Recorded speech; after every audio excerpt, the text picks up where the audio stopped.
Un 25 novembre partagé entre les flammes, une fois de plus sur le site du Ngondo à Ngaoundéré et la clôture des investitures au Cameroun. Mesdames, Messieurs, les titres de votre 13h. Le feu aux trousses du Ngondo. En l'espace d'une semaine, le feu s'est abattu une deuxième fois sur les installations de la fête du Ngondo en préparation à Ngaoundéré. Main criminelle ou mauvais présage, l'enquête urgence ordonnée par le préfet de la Vina lèvera-t-elle le mystère sur ces incendies qui ont commencé sur le site du Parc des Princes dès l'ouverture de la foire au début de ce mois de novembre? On en parle dans un instant. Vers la clôture des investitures, coup de gueule dans le RDPC à quelques heures de la fermeture des investitures sur les listes électorales en vue du double scrutin du 9 février 2020. Le dernier virage est émaillé de crocs en jambes, coups fourrés et tordus, voire des coups de gueule dans les rangs du parti au pouvoir où femmes et jeunes crient à la marginalisation. Pendant ce temps, Pierre Titi-Mouel, membre du conseil électoral, lance un coup de sémence en direction des sous-préfets soupçonnés d'intrusion. On en parle avec nos reporters sur place à Douala. Et puis en sport, lauréat 2020, André Onana, Eric Maxime Choupo-Moting, Chout Adjara et la sélection féminine des Lions Indomptables font partie des footballeurs africains en course pour les CAF Awards 2019. Leurs atouts et chances dans le papier qui va suivre vers la fin de ce journal.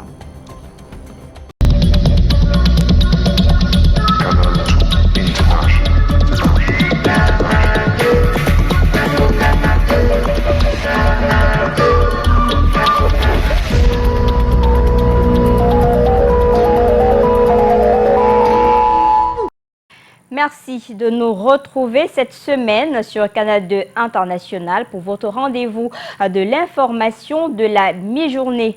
Encore un incendie sur le site du Ngondo à Ngaoundéré. Nous sommes là dans la région de l'Adamawa. C'est le deuxième en une semaine. L'incendie s'est déclaré autour de 10 heures. Une quinzaine de stands soufflés par les flammes. On va certainement vous présenter les images qui vont suivre. L'origine reste donc inconnue. Le préfet de la ville, Nafrit Dikoso Semé, était sur les lieux. Il a d'ailleurs prescrit une enquête urgente.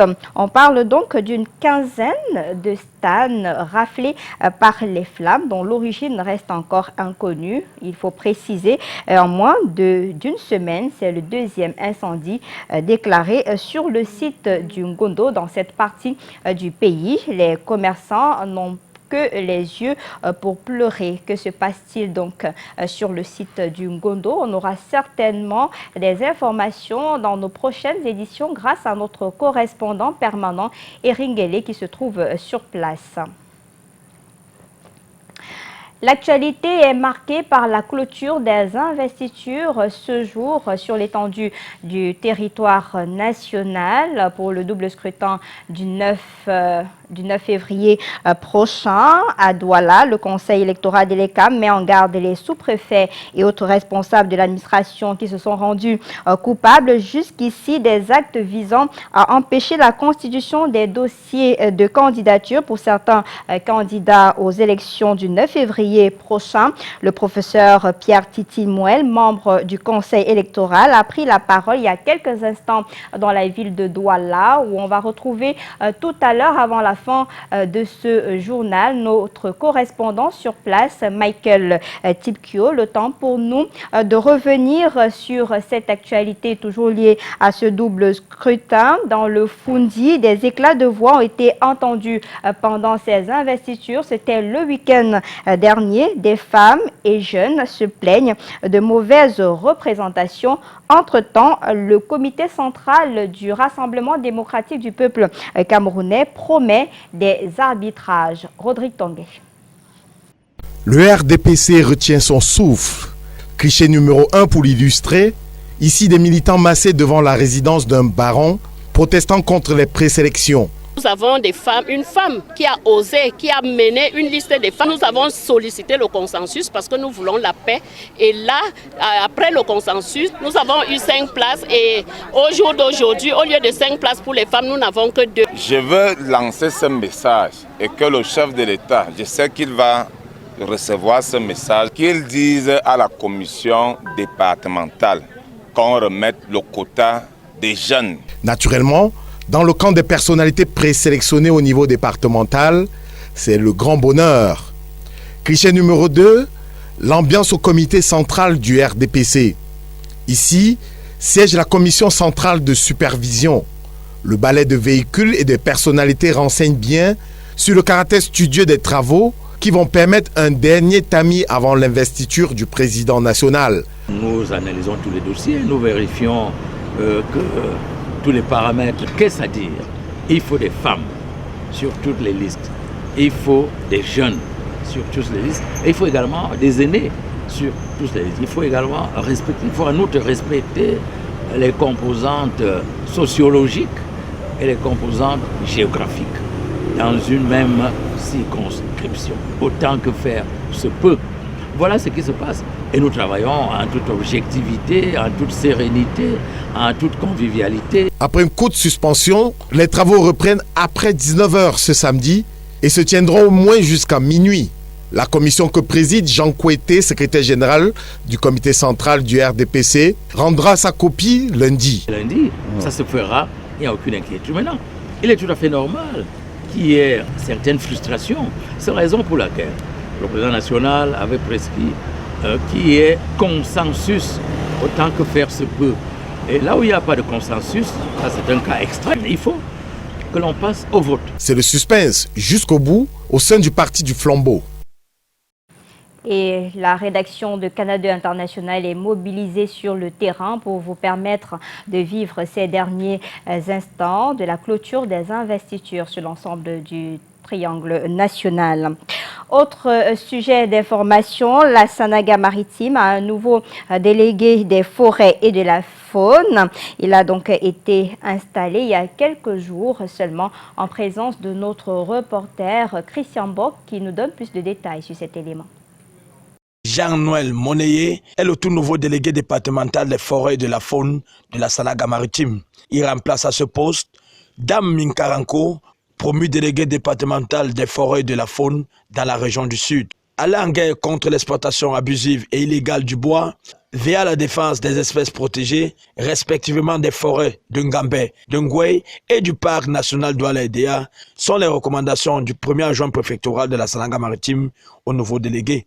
Il y a l'exploitation anarchique des bois qui ne fait que revenir chaque jour. C'est fréquent et c'est très récurrent. Il faut être très éveillé. Une franche collaboration entre collègues et la bonne tenue des procès-verbaux en direction du parquet en leur qualité d'officier de police judiciaire à compétence spéciale a été conseillé à tous les collaborateurs du nouveau délégué pour mener à bien ses missions. Tout le bois transite par ici et c'est une zone forestière et vous savez que partout où il y a du bois, il y a aussi des exploitants véreux. Donc nos premières tâches seront de lutter contre cette exploitation forestière illicite. Il y a le braconnage. Au-delà des aspects phoniques, il y a de nombreux produits forestiers non lignés dont il faut avoir un œil là-dessus. Lors de cette passation de service ici à la délégation départementale des forêts et de la faune de la Sanaga Maritime, il a été aussi question pour le délégué sortant de dresser un bref bilan sur la situation forestière et faunétique du département. Cet ingénieur des forêts qui a pris les commandes ce jour à Edea, au regard du travail qui l'attend, a du pain sur la planche. Bon vent, monsieur le délégué. Et ce délégué a besoin des bénédictions divines pour ouvrir cette page religieuse de ce 13h. Le révérend Dieudonné Massingam a rencontré les pentecôtistes. C'était le week-end dernier à Yaoundé. Le pasteur de l'église évangélique presbytérienne a indiqué qu'en ces moments de doute sur l'intégration nationale et la paix dans certaines régions du Cameroun devrait tout simplement s'estomper. Des précisions avec Rodrigue Tonguet et Luc Mvonda. Quasi-séance d'exorcisme de la guerre ici. cœur de la retraite de la cathédrale de la foi, qui s'est ouverte à d'autres chapelles pour invoquer les anges de la paix. Ici, le révérend Dieudonné Massi Gams de l'église évangélique presbytérienne du Cameroun distille le message de l'importance de la paix et du vivre ensemble. Il y a l'inquiétude qui plane. Il y a une forte insécurité. Il y a des guerres qui reviennent. Il y a des conflits entre les nations, entre les peuples. Et il y a même à la limite des conflits aussi intra-religieux ou interreligieux. En effet, l'homme a peur. L'homme a peur parce que la paix, comme le disent les Camerounais, a foutu son camp. La triste expérience d'autres pays africains qui ont fait les frais du désordre, né des luttes politiques, est mise sur la table à l'occasion. Nous l'avons vécu en 2010-2011 en Côte d'Ivoire et jamais, au grand jamais, je ne pourrais souhaiter cela à quiconque. Au début, on pense qu'on a, je veux dire, des arguments, mais il faut préserver la paix. Les anciens de la cathédrale de la foi, qui organisent cette retraite s'ouvrant à d'autres hommes de Dieu de notoriété, estiment que c'est cette balle au centre qui peut faire bouger les lignes. Christ, qui est Dieu lui-même, qui s'est fait chair, est venu sur la terre. En quittant la terre des hommes, il a dit « Je vous laisse ma paix. Je ne vous la donne pas comme le monde la donne. » L'Église avait pour mission de maintenir cette paix. Et l'Église se doit maintenant de réfléchir, de se retirer pour voir et comprendre comment est-ce qu'il a perdu cette paix que Jésus a laissée et qu'elle devait donner à l'humanité. Rendez-vous certainement l'année prochaine pour une autre thématique aussi prégnante.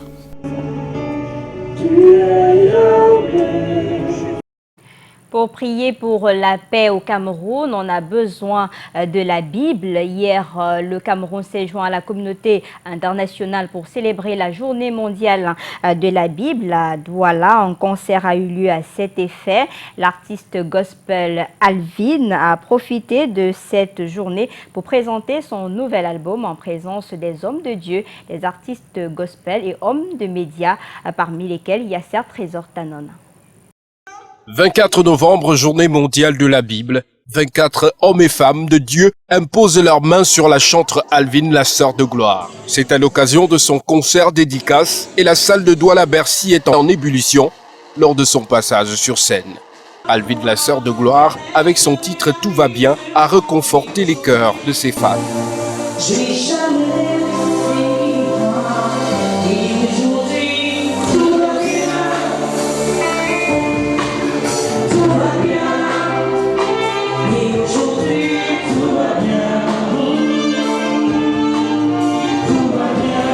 L'instant est grandiose et fait la joie de cette servante du Seigneur qui ne cache pas sa satisfaction. Je veux dire merci à tous ceux-là qui ont pu honorer, qui m'ont fait confiance depuis le début, qui m'ont soutenu d'une manière ou d'une autre, surtout dans les prières. Et voilà, je viens dire merci et achetez les CD, écoutez et soyez davantage bénis. Elle m'avait toujours dit qu'elle avait un talent caché en elle et j'ai découvert ça aujourd'hui. Sinon, c'est émouvant. Particulièrement, j'ai été baigné par cet album. Ça parle aussi de ma vie, de mon histoire, comment j'ai été aimé, méprisé, insulté et le Seigneur a béni. Des artistes ont partagé la scène à l'instar de Chantre Parfait, Armand Cristal, Gaël Adjès, Le Prince de Jésus et bien d'autres.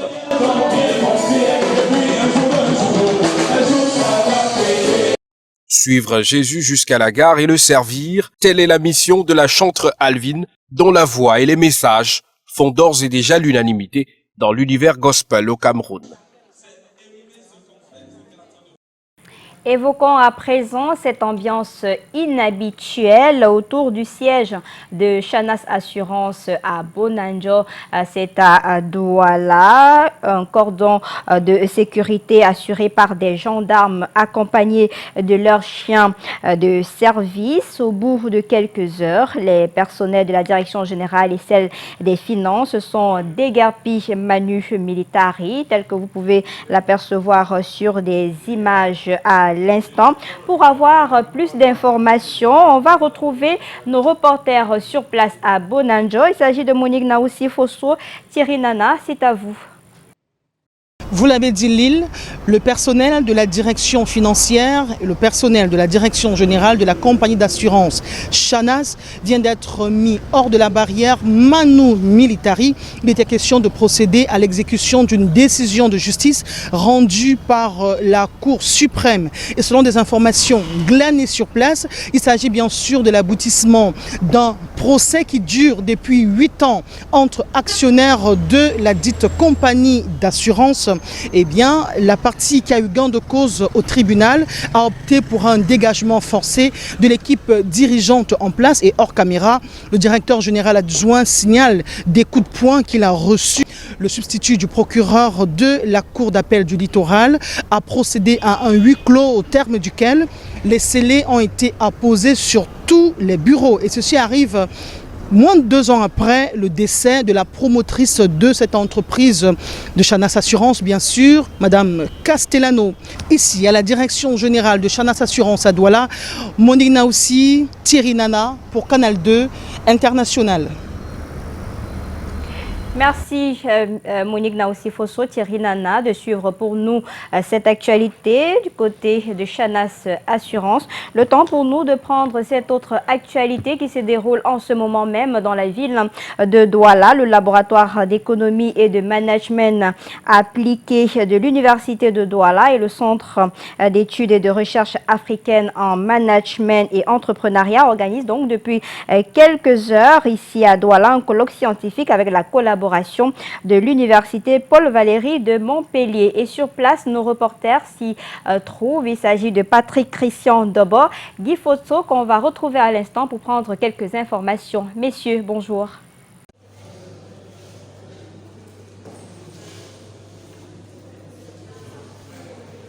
Eh bien, bonjour les Piedjou et bienvenue ici à l'entrée de l'amphi 200 de l'université de Douala, où se tient depuis ce matin un colloque scientifique avec pour thème justement théorie et stratégie de management, perspective africaine. La question fondamentale autour de Souci technique avec cet élément, on reviendra certainement dans nos prochaines éditions. Le temps pour nous de parler sport avant d'aller retrouver nos reporters à Elections Cameroun pour prendre la température pour ce qui est de la clôture des investitures. CAF Award 2019, 7 lions et lions indomptables figurent dans les différentes catégories des CAF Awards 2019 dont la cérémonie est prévue au Caire. Ce sera en janvier 2020. La Confédération africaine de football a retenu également l'équipe nationale féminine pour le prix de meilleure sélection africaine. André Onana et Choupo-Moting sont en course pour le ballon d'or africain. On aura certainement la présence de Chouta Diarra et Aboudi Ongene qui visent elles aussi le ballon d'or féminin. Mac Lionel Chouamou. La course à la succession de Mohamed Salah et de Tembi Gatlana est à présent ouverte. La CAF a rendu public une liste de nominés pour plusieurs catégories où figurent 7 Camerounais et l'équipe nationale féminine de football, les Lions indomptables. André Onana, le gardien de l'Ajax, et le Parisien Eric-Maxime Choupo-Moting sont dans la liste des 30 joueurs qui prétendent au titre de Ballon d'Or africain 2019. Chez les dames, on compte 2 lions indomptables, la favorite Ajara Chout de Valerenga et la capitaine des Lions, Gabrielle Aboudi-Ongene, aux côtés de la détentrice du Ballon d'Or africain, Tembi Gatlana. Le sélectionneur des Lions, Alain Djemfa, est également en lice pour le titre de meilleur entraîneur des sélections féminines africaines. Fort de son parcours à la Coupe du Monde féminine, 8e de finaliste, et de l'actuelle campagne des Jeux Olympiques 2020, Alain Djemfa est le grand favori. Récemment éliminé avec les Lions cadets à la Coupe du Monde, Steve Mvoué est en course pour le titre de meilleur jeune joueur d'Afrique. Pour rappel, il avait été désigné meilleur joueur de la CAN U17 que le Cameroun a remporté. Il aura face à lui de sacrés clients, dont le joueur de Dortmund, Ashram Hakimi, détenteur du titre. Le dernier Camerounais de la bande se nomme Franck Com. Aujourd'hui au Qatar, le milieu international figure dans la catégorie du meilleur joueur des compétitions interclubs de la CAF. Ceci grâce à ses performances réalisées avec l'Espérance de Tunis, vainqueur de la Ligue des champions de la CAF. L'équipe des Lions indomptables est en course pour être la meilleure nation africaine de l'année. Après Dakar l'année dernière, La cérémonie des CAF Awards 2019 est prévue le 7 janvier 2020 au Caire, en Égypte, en marge du tirage au sort des éliminatoires Zone Afrique de la Coupe du Monde Qatar 2022. Bonne chance à nos valeureux représentants. On reparle donc de l'actualité phare de ce jour en politique avec la clôture des investitures pour le double scrutin du 9 février 2020. Le Conseil électoral d'Elections Cameroun met en garde les sous-préfets et autres responsables de l'administration qui se sont rendus jusqu'ici coupables des actes visant à empêcher la constitution des dossiers de candidature pour certains candidats aux élections du 9 février prochain. Le professeur Pierre Titi Mouel était membre du conseil électoral, a pris la parole il y a quelques instants, on vous l'a dit, dès l'entame de ce journal pour s'adresser à la population, mais aussi à la presse présente sur les lieux. On va retrouver Michael Tipkio pour plus d'informations. Michael, bonjour. Bonjour Lil Piedjou et bienvenue ici au siège d'Elections Cameroun. C'est un membre du conseil électoral un peu hésitant sur des questions relatives à ces plaintes faisant état des tripatouillages de certains administrateurs pour le dépôt de dossiers de certains candidats à ces élections. Professeur Pierre Titi Noël s'est limité à rappeler la loi à ses sous-préfets et à ses maires, même s'il a reconnu que le conseil électoral a reçu il y a quelques jours seulement une plainte venant du mouvement pour la renaissance du Cameroun dans le département du Mongo. Il a également rappelé que l'organe en charge de l'organisation des élections au Cameroun ne pouvait réagir rapidement sans avoir des éléments précis qui incriminent l'administration camerounaise. Il a donc rappelé à ses sous-préfets autres de se rattraper au courant de cette journée qui s'annonce comme une journée marathon, effectivement, qui verra le dossier de candidature de plusieurs candidats à cette élection présidentielle et faisant le point sur le dépôt des dossiers de candidature, effectivement, dans la région du littoral en ce moment précis. Il ne s'agit que de 2 partis politiques qui ont déposé leur dossier de candidature pour les élections législatives. Il s'agit bien de l'UDT et du MEC, le parti de Pierre-Fritz Ngor. Et également pour les législatives, seul le PCRN et l'Union des populations du Cameroun ont déposé jusqu'ici des dossiers de candidature pour la région du littoral. Rendu donc ici même à l'agence départementale d'Elections Cameroun pour le département du Vouri. Les lieux sont quasi secs, mais les responsables de cette institution rassurent qu'ils ont pris toutes les mesures pour que le travail se passe dans des conditions les meilleures jusqu'à la fin de cette soirée. Jusqu'à cet instant, aucun dossier de candidature reçu depuis ce matin. Ici donc, le siège d'Elections Cameroun, Michael Tipkio et Henri Chinda pour Canal 2 International. Merci à vous, messieurs. On va scruter donc cette actualité tout au long de la journée puisque la clôture, c'est à minuit et nos équipes seront postées dans les différentes antennes pour vous permettre de vivre ces moments importants de l'histoire politique du Cameroun. Et c'est ici que s'achève ce 13h. Merci de nous l'avoir regardé. À l'édition, Junior Ossin, à équipe technique Lance Wonchuan. J'aurai le plaisir d'être des vôtres demain à 13h. Mais avant ce soir, 19h50, retrouvez Aimé Catherine Moukouri, Arnaud Guéfac pour le grand format du soir. Bon après-midi à tous.